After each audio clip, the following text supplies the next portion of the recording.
أعوذ بالله من الشيطان الرجيم. بسم الله الرحمن الرحيم. الحمد لله رب العالمين، بارئ الخلائق أجمعين، باعث الأنبياء والمرسلين، ثم الصلاة والسلام على خير خلقه العبد المؤيد والرسول المسدد، حبيب إله العالمين أبي القاسم المصطفى محمد، وعلى أهل بيته الطيبين الطاهرين وصحابته المنتجبين. السلام على الحسين وعلى علي بن الحسين وعلى أولاد الحسين وعلى أصحاب الحسين جميعا ورحمة الله وبركاته. قال الله تعالى في كتابه الكريم: بسم الله الرحمن الرحيم: ولقد خلقنا الإنسان ونعلم ما توسوس به نفسه ونحن أقرب إليه من حبل الوريد. One of the sciences that human beings are intrigued with, and it is a very intriguing science, is psychology. Many people read about psychology. One of the most best-selling books are the ones on psychology, on how humans think, on human behavior. Psychology explains to us how humans think and how they behave. Why do they do the things that they do? It answers us, it provides us with answers for the most difficult questions. It helps us answer difficult questions. It helps us understand human behavior. For example, when human beings face a grave danger, someone is being held up, you're in a bank, and there's a robbery taking place, all of a sudden you flee, you run without hesitating to think about it. Immediately you run. Why is it that you run? Here, psychology explains to us that human beings have the fight or flight genes. That without having to think about it, human beings either fight in a dangerous situation, they fight for their life, or they flee. So psychology explains to us, why do we do the things that we do? For example, another example, things that are forbidden, humans desire them. The things that are forbidden the most, either legally or religiously or due to social norms, that thing that is forbidden becomes more desired. Why is that? Does it make sense? It's supposed to be forbidden. The law forbids such a behavior, and it's considered a crime, and there's a punishment for it, yet human beings desire it more. The more it is forbidden, the more it is desired. Why is that? Psychology gives us the answer. Why do we human beings, when we are punished, we stop that behavior that we're punished for? And if we're rewarded, we continue doing that behavior. Why is it that we do certain things and we don't do certain things? Why is it that human beings work on a reward punishment system, reward and punish system? Psychology explains that to us. Explains to us, how do we behave? How do we think? Why do we think the way we do? Why do we behave the way we do? What makes us get up early in the morning every single day, except on the weekends, to go to work? Or maybe even on the weekends for some. Why?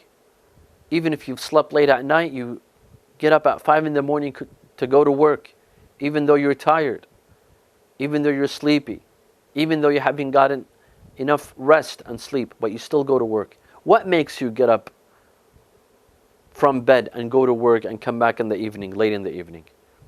What is the drive? What is the motivation? What causes you to do this behavior? Why is it that smokers crave smoking?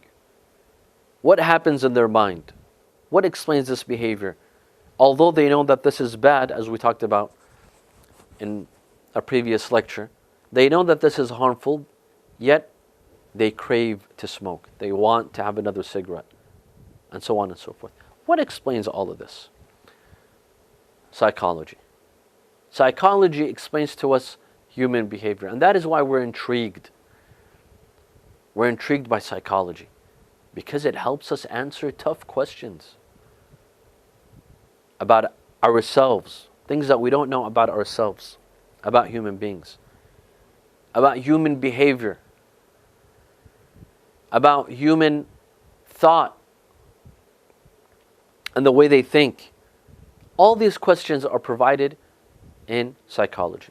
And there's been some great scholars of psychology throughout history. Now, whether we agree with their theories or not, but there have been some influential psychologists throughout history, like Ivan Pavlov, the famous psychologist, and his theories, like Sigmund Freud and his theories, like B.F. Skinner and his theories, and the list goes on.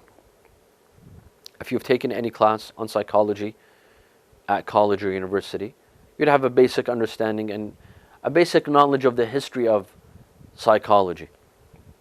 And there are those who have specialized in psychology and have become psychologists. It's intriguing. It's something very intriguing. Why? Because it tells us about something that we don't know. It helps us solve mysteries about ourselves. Why is it that we do the things that we do? Why is it that we have the same dreams? Why is it that we have certain fears? Why is it that we behave in a sort of way with some people and behave in another way with a different group of people? It helps us understand ourselves better. Now, this was an introduction. Here's my question. Who knows us better than ourselves? Who knows humans more than anyone else? Allah Azza wa Jal. Why? Because He created us. He created us. Hence, the Creator knows more about the creation than the creation knows about the creation itself. The Quran tells us, وَلَقَدْ خَلَقْنَا الْإِنسَانِ, we have created mankind, humans, وَنَعْلَمُ مَا تُوَسْوِسُ بِهِ نَفْسُهُ, and we know exactly what's going on in his heart and in his head, in his mind. وَنَعْلَمُ مَا تُوَسْوِسُ بِهِ نَفْسُهُ, we know what his nafs tells itself. We know what happens in a person's head. We know what happens in a person's heart. Allah reads our minds. Allah reads our hearts. Allah knows our behavior. وَنَحْنُ أَقْرَبُ إِلَيْهِ مِنْ حَبْلِ الْوَرِيدِ, and we are closer to Him than His jugular vein. Allah is close to us. Allah knows how we behave, how we think. He knows our nature, because He created us. He formed us. He knows more than anyone else about human nature. When we read the Quran, we see that the Quran is full of human descriptions. The Quran tells us how humans behave. The Quran tells us about human qualities. What are the qualities of humans? What are their descriptions? What are their traits? What are they like? What are humans like? And I'm not speaking about physical traits. Humans, have physical bodies, they have hands, they have feet. No, the Quran tells us about the nafs. How human beings are psychologically and emotionally. It tells us about our nature, not the physical nature of the human beings, not the physical bodies of human beings, but no, their nature. How humans react, what humans want, what humans desire, what their qualities are like, what their descriptions are like. The Quran is full. The Quran has told us, has explained to us. Thus, we could say that the Quran is full of psychological theories. The Quran is full of psychological rules and laws that tell us about human nature. Today, inshaAllah, we will walk through the Quran to see some of these qualities. Of course, we cannot take a look at all of the qualities of human beings in the Quran because there's too many, but we'll mention the most important of them and the ones that the recurring themes, the qualities and descriptions of human beings that recur time and time again throughout the Holy Quran. So one theme, one quality, one description of human beings that we see in the Quran, and we see an emphasis on it, is that human beings are weak. Human beings are weak. Physically, emotionally, spiritually, they're weak. They might think they're strong. They might think they're independent. They might think that they can do whatever they want. But human beings remain to be weak. يريد الله أن يخفف عنكم وخلق الإنسان ضعيفا. Allah says, we made him weak. خلق الإنسان. He was created in weakness. Humans are weak. Physically, they're weak. They can't do everything that they want. A simple illness, a virus that cannot be seen with the naked eye, can put us into our graves, as we've seen. As we've seen from the COVID-19 crisis, how many people have died so far? Almost 1 million. Almost 1 million. And it will reach 1 million soon enough. A virus that cannot be seen with the naked eye. Even those that are young, even athletes, celebrities, singers, actors, they were diagnosed with this illness, and some of them almost reached death. Some of them already reached death. Humans are weak. Physically, emotionally, they're weak. Many humans deal with depression. Many of them deal with anxiety. Many of them deal with stress. All sorts of psychological disorders and mental disorders. Spiritually, they're weak. Humans can't handle hunger. They can't handle thirst. They can't handle being tired. They can't tolerate pain. They can't tolerate difficult tasks. Hence, in the end of Surah Al-Baqarah, there's a dua stated in the Holy Quran, in the end of Surah Al-Baqarah, لا يكلف الله نفسا إلا وسعها. Allah, before the dua, Allah says that we will not obligate a human being more than his or her capacity. Allah knows that we human beings are weak. We have a limited capacity. How much can we take? How much pressure can we handle? Allah will test us, obligate us according to that capability, not more. لا يكلف الله نفسا إلا وسعها لها ما كسبت وعليها ما اكتسبت ربنا. And then there's a dua, ربنا لا تؤاخذنا إن نسينا وأخطأنا. Oh Allah, do not punish us, do not hold us accountable if we forget and if we make a mistake. ربنا ولا تحمل علينا إصرا كما حملته على الذين من قبلنا. And oh Allah, don't hold us, don't obligate us with something difficult like you did for those before us. ربنا ولا تحملنا ما لا طاقة لنا به. And oh Allah, do not test us or obligate us with something that we cannot handle. ما لا طاقة لنا به. Something that we cannot endure. We have no capability. We have no capacity. We have no strength to endure.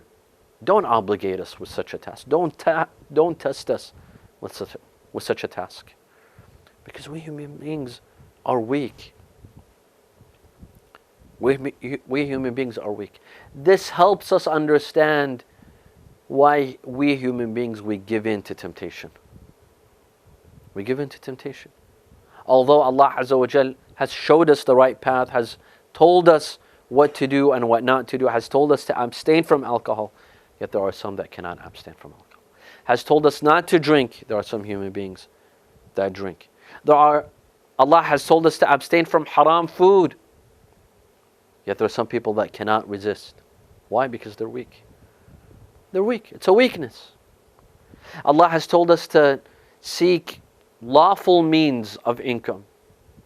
Don't seek unlawful means of income. To avoid usury, for example. To avoid certain businesses that harm mankind, that harm the environment, that harm society. Yet there are some that go into that sort of business. Why? Because they're weak. Because we human beings are weak. We give in to temptation. Our nafs, if it tells us slightly to do this, to perform this haram act, we immediately listen. If shaitan comes to us and tells us to do this, to eat this, to eat that, to look at this, to perform this act, our tongues, can we control our tongues? Many religious people.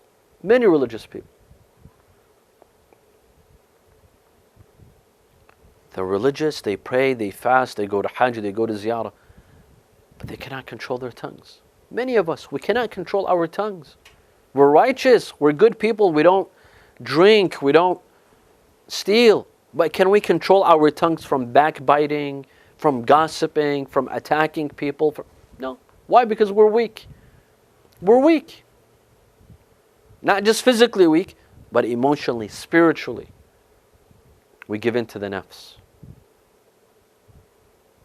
That's why true strength is not in the battlefield. True strength is against the nafs. One day Rasulullah sallallahu alaihi wasallam passed by a group of youth. They were holding a contest. Who can lift this rock? There was a huge rock. Who can lift the rock? Rasulullah sallallahu alaihi wasallam told them, good for you. Whoever can lift the rock is good. But this is not true strength. True strength is to overcome your nafs. Is to overcome that weakness. This is strength. You might be able to bench press 90 pounds, 80 pounds. But you could get up for Salat al-Fajr. You could get up for Salat al-Layl. If there is a scene that you should not be watching on TV or on your phone or on your laptop and you turn away, you lower your gaze. This is strength, even if you can't bench press. What good is it if you can bench press 200 pounds, 300 pounds, but you give in to temptation? This is weakness. This is not strength. Another quality that the Quran tells us about human beings in the Quran is that human beings lose hope quickly. They lose hope. If something bad happens to them, immediately they're in despair. They lose hope. They think that the world has gone upside down immediately. They can't think positive. They can only think negative. They lose patience. They lose tolerance. Immediately they lose hope. Why? This losing hope immediately when something negative happens to you, when something bad happens to you in your life, a car accident, you lose your business, you're in a divorce, a catastrophe occurs, if you immediately lose hope,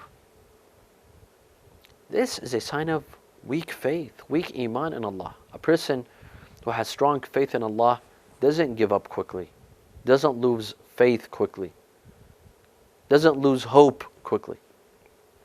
Allah subhanahu wa ta'ala has taken care of us all of our lives When has He ever abandoned us? When? Ever since we were fetuses in the wombs of our mothers, Allah was feeding us. Allah was making sure that we get enough nourishment to come to this life as healthy babies. Until the moment that we die, we close our eyes and we go to the next life. Allah has been taking care of us. When did Allah ever abandon us for us to lose hope and to lose faith? See? The Quran says, وَلَئِنْ أَذَقْنَا الْإِنسَانَ مِنَّا رَحْمَةً ثُمَّ نَزَعْنَاهَا مِنْهُ إِنَّهُ لَيَئُوسٌ كَفُورٌ. If we give human beings a blessing and then we take it away from him, he loses hope, he loses faith, he becomes desperate. It's like a baby. Give a baby a toy. It's not his, right? He hasn't seen the toy before. Give him the toy. He's joyous, he's happiness. He thinks it's his. He thinks he can keep it. He thinks he's had it for centuries. Take the toy away and look at what the baby does. The baby starts screaming, crying, shoving, pushing.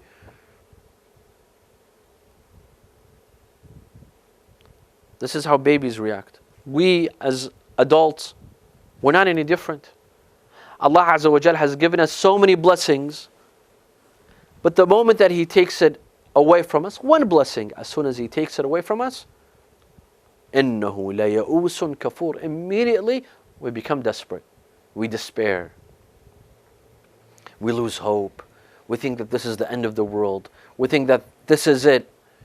This is it. It can't be, things can't go any worse. This is the worst possible thing that can happen to us. Why? In another verse, لا يسأم الإنسان من دعاء الخير من دعاء الخير. Human beings never get tired from seeking wealth and seeking money. وإذا مسه الشر فيئوس قنوط. But if something of a mishap happens to him, إذا مسه الشر, if evil touches him or comes close to him, فيئوس قنوط, immediately he loses hope. Immediately he loses faith. And he has despair. And there's disparity. Why? Allah Azza wa Jalla, the same way that He's given you blessings, He might take it away. Sometimes good things happen, sometimes bad things. Why do you lose hope? Why do we lose hope? Why do we lose faith? Why do we become desperate immediately? And another verse, وَإِذَا أَنْعَمْنَا عَلَى الْإِنسَانِ أَعْرَضَ وَنَأَى بِجَانِبِهِ. When we give him good, when we give humans good, they forget Allah. When he becomes rich, he forgets Allah. He forgets the mosque, he forgets to pray, he forgets Salat al-Jum'ah. وَأَعْرَضَ بِجَانِبِهِ أَعْرَضَ وَنَأَى بِجَانِبِهِ. He forgets Allah. As soon as he's good, he's healthy, he's wealthy, he's in a position, he forgets Allah. وَإِذَا مَسَّهُ الشَّرُّ فَذُو دُعَاءٍ عَرِيضٍ. But as soon as evil afflicts him, something negative afflicts him, he raises his hand in dua, ذُو دُعَاءٍ عَرِيضٍ. He has a long dua. He remembers Allah only in negative times, not in positive times. When he's healthy and wealthy, there's no dua. He forgets to pray to Allah. He forgets to supplicate to Allah. He forgets that this ni'mah, this blessing can be taken away from him in a split second. But once he's afflicted with pain and anguish and tragedy, he remembers Allah. He comes back to Allah. ذُو دُعَاءٍ عَرِيضٍ. Then he remembers to go to Hajj and to perform ziyarah and to pray and recite dua kumaylan. Why? Because he loses hope. Because he's desperate. There's disparity. He's reached the bottom. He's hit the pit. إِنَّ الْإِنسَانَ خُلِقَ هَلُوعًا. Human beings are created without patience, without tolerance. Halu'a means, in another word, jazu'a. Jazu'a means he has no patience. Constantly complaining. إِنَّ الْإِنسَانَ خُلِقَ هَلُوعًا. Has no tolerance for pain. Has no tolerance to be tested. Has no tolerance to be tried. إِذَا مَسَّهُ الشَّرُّ جَزُوعًا. If evil afflicts him, he complains, he yells, he shouts, He loses faith, he loses hope. وَإِذَا مَسَّهُ إِذَا مَسَّهُ الشَّرُّ جَزُوعًا وَإِذَا مَسَّهُ الْخَيْرُ مَنُوعًا عَلَى الْمُصَلِّينَ. And if good comes to him, he forbids others. He doesn't share. He's not willing to share. إِلَّا الْمُصَلِّينَ. Except those who pray. See, this is a quality about human beings. When we're afflicted with evil, we lose patience. We're not patient. We're not tolerant. We don't realize this is a test. We don't realize that this is a trial for us, and we need to pass this trial. Immediately we begin to despair. And we reach desperate measures. We go to desperate measures. That is why some people, as soon as they have money problems, instead of coming back to Allah, instead of thinking, why is Allah testing me? Is He testing me to see if I'm patient? Or because it's good for me? Why? Immediately they go for other measures. They think of violating the law, not paying taxes, doing con work, fooling people, taking money from this person, getting a loan from that person, and not with the intention of not returning it back. We go to desperate measures. Instead of coming back to Allah Azza wa Jal, we think of other means. Why? Because we're desperate. We think this is it. I've hit the bottom and I'm losing my wealth. And this is happening in this day and age, right now, in the age of COVID-19. How many people lost their jobs? How many people are not doing so well in their business? They're losing their business. Some have announced bankruptcy. They think of other means of regaining their money, but they don't think of coming to Allah. Why? Because they're desperate. They think of cheating on their taxes. They think of cheating on the government, getting money from them. You know, in some countries now, for example, in the United States, they're giving unemployment for those that lost their jobs. There are some people that are misusing this from the government. They have jobs, but they still want unemployment. There was an article in the New York Times that someone misused the system. Right now, during this crisis, there's hundreds of thousands that have lost their jobs, that have lost their homes, and they need this money. Someone went out and bought a Lamborghini for $9 million. $9 million, money from the government. Because he thought of cheating. He thought of taking advantage of the state, of the government. We human beings, when we despair, we, instead of coming back to Allah, some of us, we go and, we reach desperate measures instead of coming back to Allah Azza wa Jal. Why? Because we lose hope. We have no more hope. We have no more faith. Allah Azza wa Jal tells us in the Quran another quality, another characteristic of human beings, and that is that they quickly forget their weaknesses. They quickly forget their mishaps. See, a human being is afflicted. Allah tests us with trials and tribulations. أَوَلَا يَرَوْنَ أَنَّهُمْ يفتنون في كل عام مرة أو مرتين ثم لا يتوبون ولا هم يذكرون. Allah says, do they not see that we test them once or twice every year, and still they do not repent, nor do they remember? Allah tests us with mishaps, with tragedies, with afflictions, and then life goes back to normal. And the same thing with COVID-19. This is a test. This is a trial. And one day, life will go back to normal, inshallah. But when the Quran says that when a person, once the affliction is lifted from him, once the tragedy is lifted from him, he forgets. He forgets that he was in a tragedy. He quickly forgets. He forgets that there were tragedies, that there were afflictions. Why? Because this dunya makes him forget. Immediately he goes back to dunya, into seeking dunya and being fooled by dunya. The Quran says, وَلَئِنْ أَذَقْنَاهُ نَعْمَاءَ بعد ضراء مسته ليقولن ذهب السيئات عني إنه لفرح فخور. If good things happen to him after bad things, after evil afflicts him, good things start happening to him, he says, I'm done. I'm good. Nothing bad will ever happen to me again. إنه لفرح فخور. Now he's proud. It's over for him. Nothing bad will ever happen to him again. So he goes back to his old ways. In another verse, وَإِذَا مَسَّ الْإِنسَانَ الضُّرُّ دَعَانَا لِجَنْبِهِ أَوْ قَاعِدًا أَوْ قَائِمًا. When something bad happens to a human being, he remembers us. He begins to praying. He or she begins praying to us. فَلَمَّا كَشَفْنَا عَنْهُ ضُرَّهُ مَرَّ كَأَنْ لَمْ يَدْعُنَا إِلَى ضُرٍّ مَسَّهُ.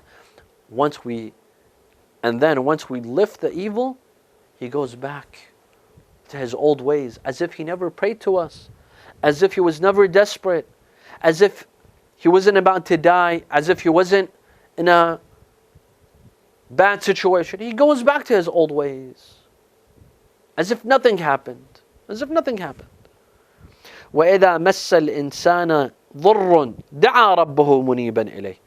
When evil happens to a human being, he prays to Allah. ثُمَّ إِذَا خَوَّلَهُ نِعْمَةً مِّنْهُ نَسِيَ مَا كَانَ يَدْعُو إِلَيْهِ. But Allah, when He gives him something good, he forgets.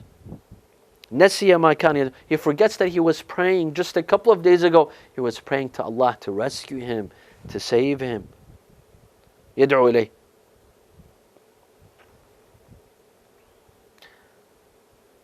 ما كان يدعو إليه من قبل وجعل لله أندادا ليضل عن سبيله. And he goes back to his shirk. He goes back to his evil lifestyle. He goes back to his sinful lifestyle. This is how human beings are. We forget. We have short memories. We forget that yesterday Allah taught us a lesson. He tested us. He tried us. And He could try us again. He could test us again. We forget. This explains to us why we human beings, after a life or death situation, after a major tragedy, after a test, an affliction, a tragedy, we go back to sinning. We go back to sinning because we forget. Something bad happened to you. You were in a car accident. You almost died. We almost died in a car accident. We were in a hospital for a month on machines, not able to breathe. Once we're out of the hospital, once we've gained our health, we go back. Same old ways. Listening to music, ghiba, not praying on time, if we even pray, not taking hijab seriously, not taking religion seriously. We go back to our old ways. Why? Because we forget. We forget our mishaps. And this could happen to us after COVID-19. This is a major trial. This is a major test for us. But will we go back to our old ways?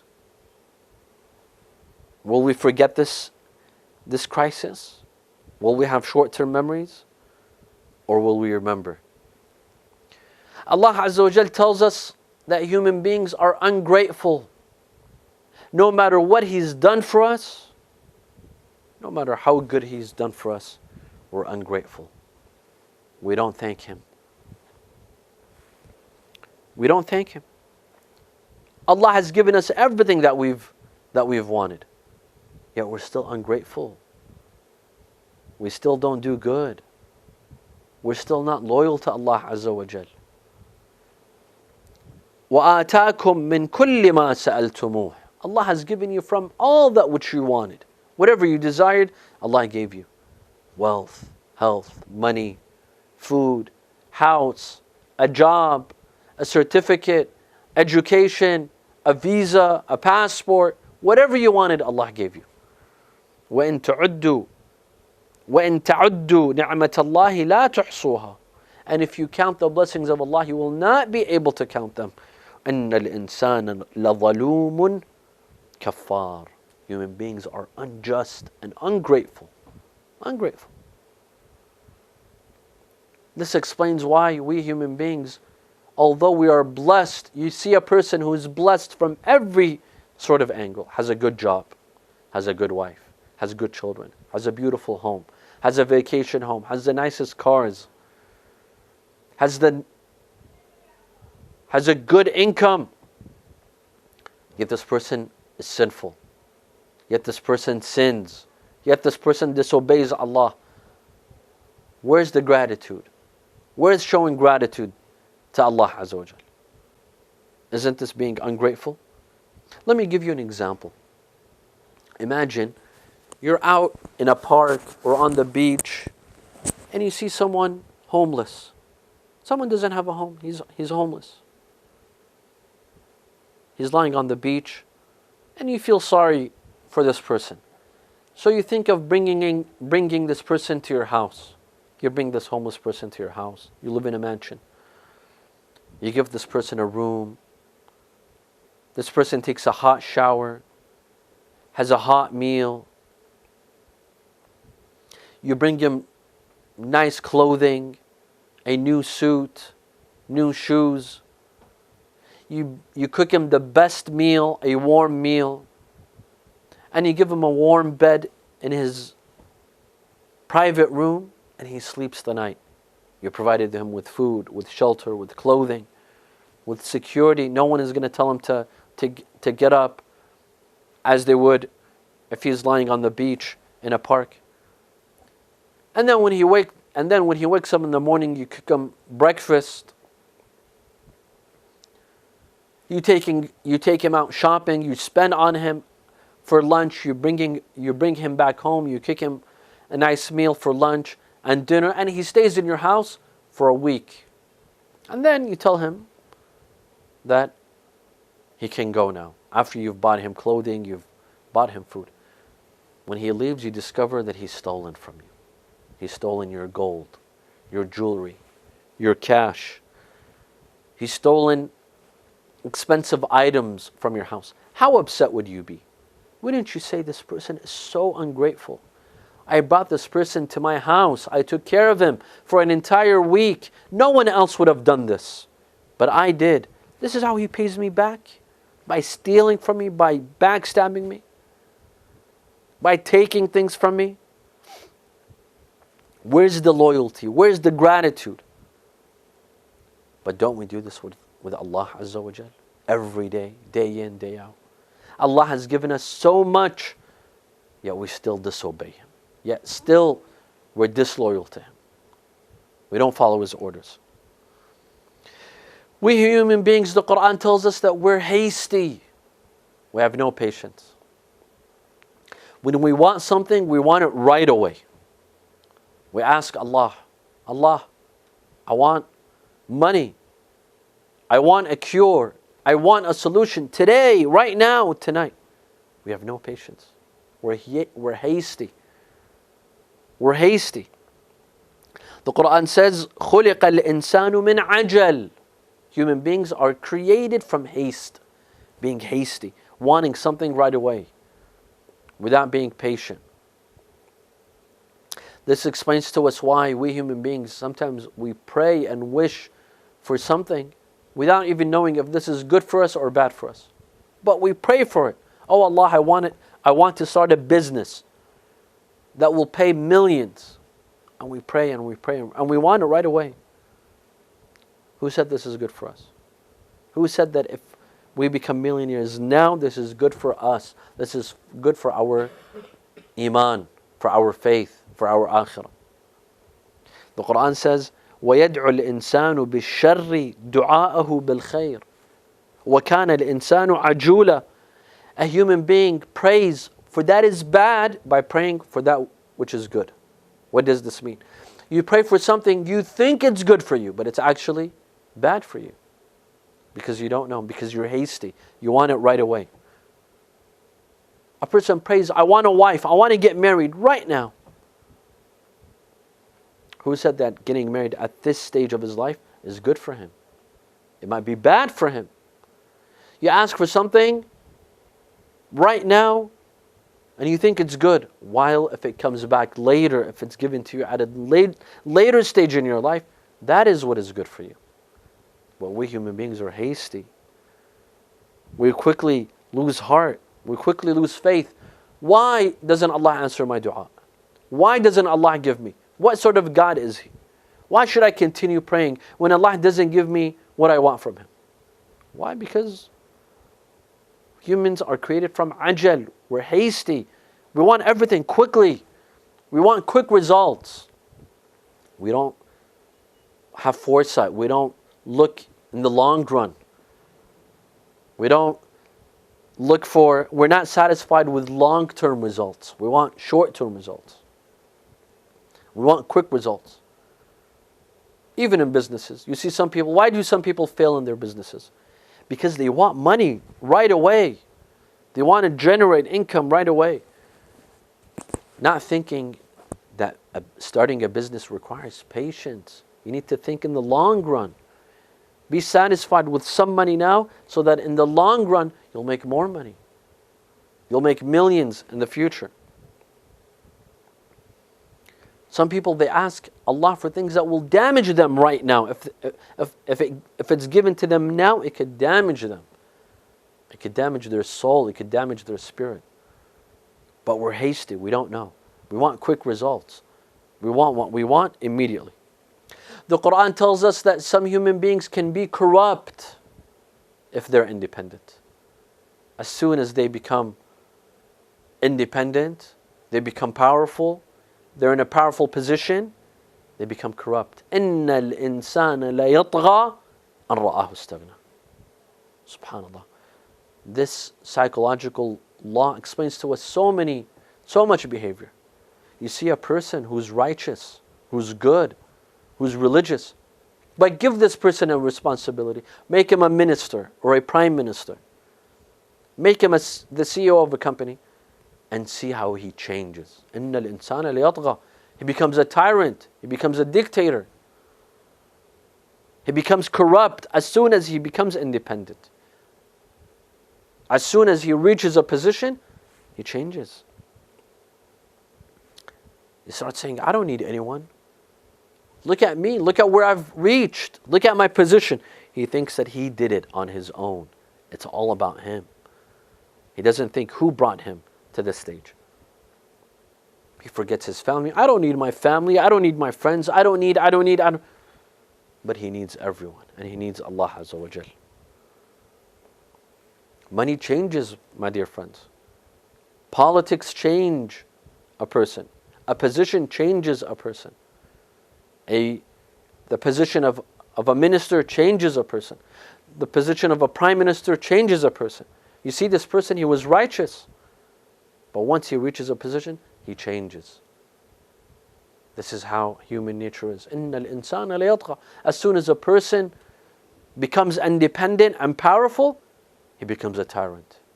Of course, there's exceptions. There are exceptions to this rule. There's exceptions to all of these rules that we mentioned. But these are general rules.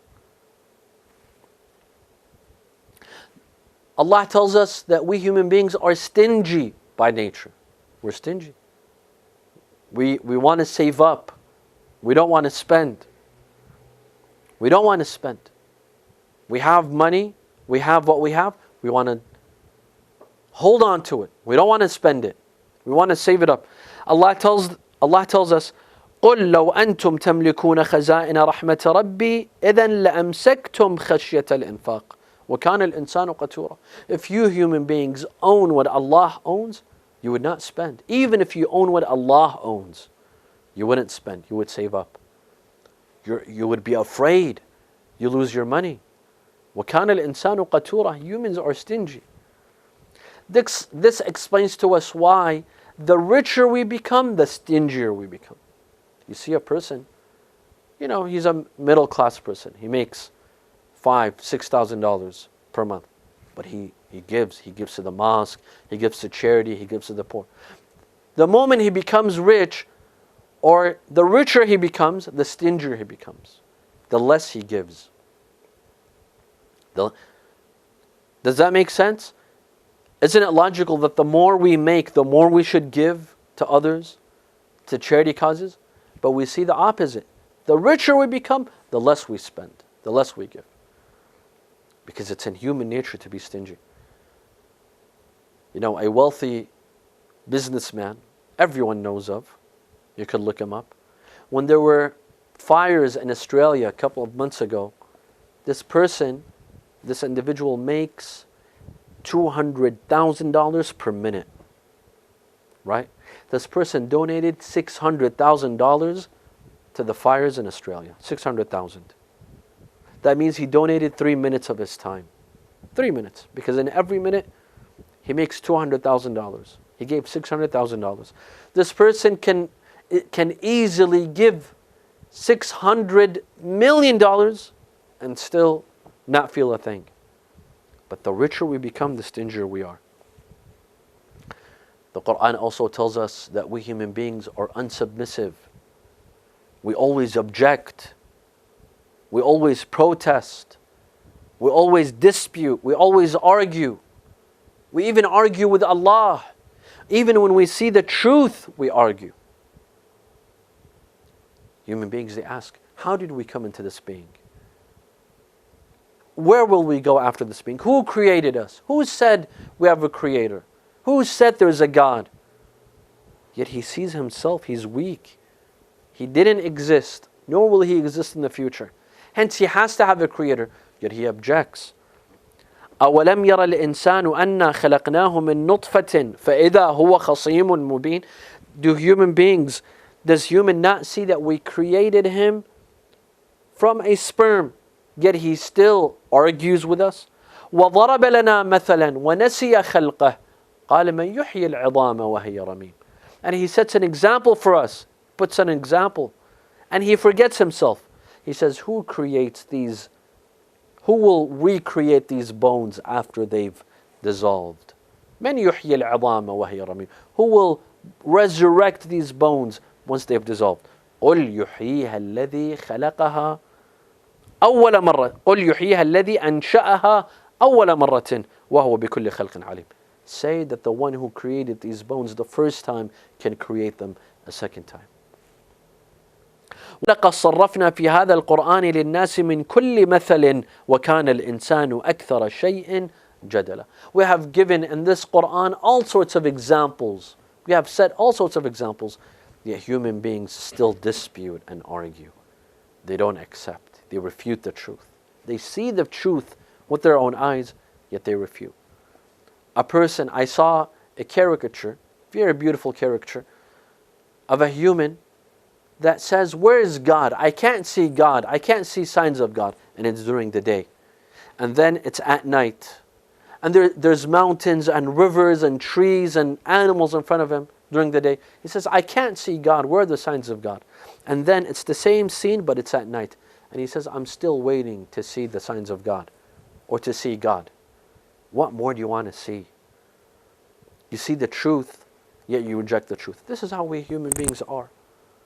وَكَانَ الْإِنسَانُ أَكْثَرَ شَيْءٍ جَدَلًا. We dispute, we argue, we fight. We don't accept the truth easily. The same thing happened with those who fought Imam Hussein alayhi salam.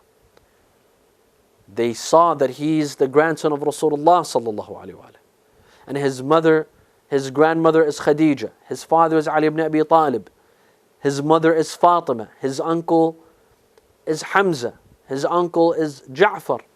They know who he is, yet they still fought him. What more do you want to see about Imam Hussein to understand that this person is the Imam of his time? God's vicegerent and representative on earth, yet they fought him. And he would tell them, he asked them, do you not know that Rasulullah is my father? Do you not know that Ali ibn Abi Talib is my father? Do you not know that Fatima Zahra is my mother? And they said, no, we know all of them. وَلَكِنْ نُقَاتِلُكَ بُغْضًا مِنَّا لِأَبِيكَ. We fight you because of our hatred to your father. what he did to us, what he did to us and to our forefathers. Assalamu alaykum ya Aba Abdullah. Tonight I'd like to take you on the 3rd of Muharram. We remember a daughter of Imam Hussein, his daughter Ruqayya. I'd like to take you tonight to Damascus, where Yazid is drinking in his palace, getting drunk, and he has kept the family of Imam Hussein in a small shack, in a tent, in a khariba. The 3-year-old daughter of Imam Hussein, Ruqayya, she woke up at night. She had seen a dream. She had seen her father, Imam Hussein. She got up and she kept on shouting, Abba, Abba, I want my father. They told her, your father is traveling. He's not here, he's traveling. They meant traveling to the next life. She said, no, he was with me right now, moments ago. She cries, and the entire tent began to cry. The noise of the crying reaches the palace of Yazid. Yazid was drinking. He said, what is all this commotion? What is happening? They told him the daughter of Imam Hussein, the daughter of Hussein woke up and she wants her father. He said, لا بأس احملوا إليها رأس أبيها. Take to her the head of her father. They brought the head of Imam Hussein in a covered dish. They brought it to Imam Zain al-Abidin alayhi salam. They put the dish in front of Ruqayya. She said, I am not hungry. I did not ask for food. I asked for my father. They said, what you asked for is in the dish. She lifts the cover and she says, she sees the blood-stained beard and head of Imam Hussein alayhi salam. Aba, Aba, Aba man alladhi qata'a ar-ra's al-sharif. من الذي خضب الشيب العفيف من الذي أيتمني على صغر سني. Ruqayya held the head for moments close to her chest until the crying stopped. Imam Zain al-Abidin told his aunt Zainab, lift the child from the head of my father. When they lifted Ruqayya, they saw that she had departed this life. Inna lillah wa inna ilayhi raji'un. وسيعلم الذين ظلموا أي منقلب ينقلبون والعاقبة للمتقين. نسألك اللهم وندعوك باسمك العلي الأعظم الأعز الأجل الأكرم يا الله. اللهم لا تدع لنا ذنبا إلا غفرته ولا هما إلا فرجته ولا عيبا إلا سترته ولا خوفا إلا آمنته ولا رزقا إلا بسطته ولا شملا إلا جمعته ولا مرضا إلا شفيته ولا غائبا إلا حفظته وأدنيته ولا حاجة من حوائج الدنيا والآخرة لك فيها رضا ولنا فيها صلاح إلا قضيتها ويسرتها يا أرحم الراحمين. وصلى الله على محمد وآله الطاهرين.